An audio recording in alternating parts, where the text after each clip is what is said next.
At the beginning of the Republican Party taking over the majority in the House of Representatives, we instantly got foreshadowing as to what the next 2 years of them being in the majority was going to look like.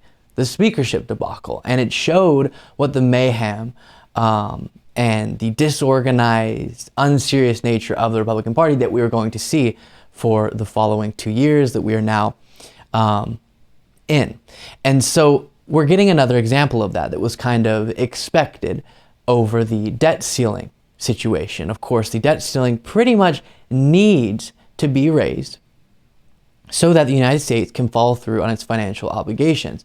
The Republican Party is using this very important step that Congress needs to take as a negotiation tool, and they are demanding spending cuts. But the reason why that is so backwards is spending cuts should be done when you're deciding on spending. That makes sense, which Congress does. And so Congress, when they choose to pass bills and allocate money in that way, can decide we don't want to spend as much money here or generally and worry about the debt and the deficit there.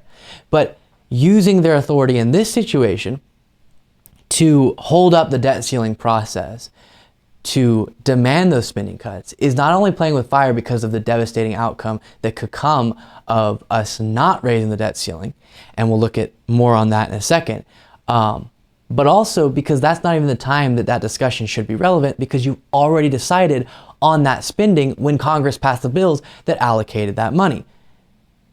You have to cut the spending when you're making a decision on the spending, not when you're making a decision on following through on the spending obligations. So hopefully that's all clear, but let's dive into this from NBC News.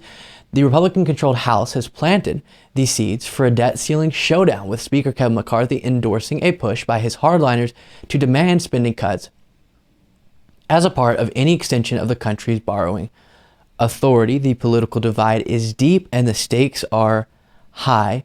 And indeed they are. If the United States defaults on its debts, if Congress does not take this action, we would be risking a massive economic bit of devastation, as well as losing credibility worldwide because we're not following through on our financial obligations. Here from the New York Times outlining some of this, the United States borrows huge sums of money by selling treasury bonds to investors across the globe and uses those funds to pay existing financial obligations, including military salaries, safety net benefits, and interest on the national debt. Once the United States hits the cap, Treasury can use extraordinary measures, suspending some investments and exchanging different types of debt to try to stay beneath the cap for as long as possible. But eventually, the United States will need to either borrow more money to pay its bills or stop making good on its financial obligations, including possibly defaulting on its debt. And again, that would be disastrous. And so this is serious. The Republican Party is again showing how unserious about governing they are and choosing to demand spending cuts in a time that that's not relevant. If you don't want the government to spend a certain amount of money, if you actually care about the debt and the deficit, you get more power within our government and you decide to pass bills that follow that ambition, right? You don't, once the bills have already been passed, once the spending has already been committed to, say we're not going to follow through on our obligations, and that is so irresponsible. And I must note that so often it is the Republican Party that runs up larger deficits even than the Democratic Party in many instances, and so this is all very insincere. Here is this being discussed on MSNBC. Jared, I mean, there's a smart conversation like I was just having with the congressman about debt and spending and how you deal with it, and there's a dumb conversation, and we're back in the dumb one. I couldn't agree more about your point, and it's really an important one about this conversation that not only should we be having, but one that President Biden is absolutely willing to have. Look, he has presided over $1.7 trillion in deficit reduction. He considers fiscal rectitude to be a top priority. But that is about plans going forward, how we raise the revenues and the structure the spending we plan to do in the future. As you have said many times tonight, but in my view, it can't be repeated enough.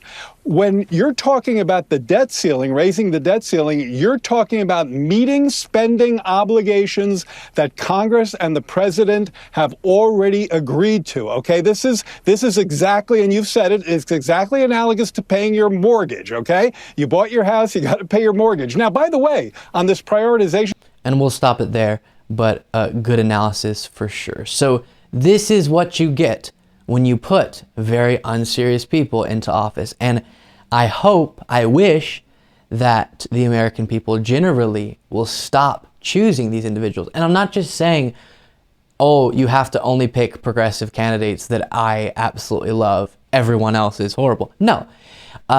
It would be a much better situation in our country if even Republican voters chose just more reasonable Republicans. They don't have to choose my favorite candidate, but just more reasonable Republicans who won't pull these types of political shenanigans that, again, aren't actually pushing for an authentic, genuine goal that would get America somewhere. It's just throwing our situation, our reality, into chaos. We have a subreddit, The Luke Beasley Show. Interact on there if you'd like to. Check it out. Thank you so much for watching. If you want to be a part of what makes this show possible, plus get access to the full video version of the show hours before any of the clips are uploaded to YouTube, plus get a full extra show every single Saturday, you can do so by going to patreon.com/Luke Beasley. That's patreon.com/Luke Beasley, and there's a link in the description.